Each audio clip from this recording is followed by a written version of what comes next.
إن كانت حروفكم راكبها جان جيبوا لي قبل يكون سكن. يا صاحبي لسانك صار لو صمت صابر ولو هنت هان.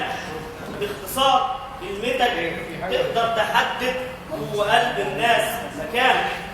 كلمتك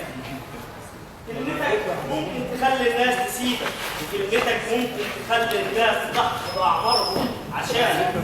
كلمتك ممكن يكون ملهاش ثمن، وكلمتك ممكن تصور، تبني بيوت، تبني قصور، تبني وطن. عرفت معنى كلمة الواد الحليوة الفراني بالكلمة راح تبني وطن؟ والكلمة زي الشمس، والصورة إحساسها، وتزيح غبار الأمس، وتدفي ونسها. ده اللي مالوش وطن زي الغريب فيها، وياما ناس نفسها تلقى الوطن ناسها. ومهما يطول علينا الزمن ومهما تزيد علينا المحن، لازم دايما نفضل نكتب علشان بالكلمة بنبني الوطن. اسمع يا بياع، الكلمة عند الحب أقوى من السيف عند النزاع.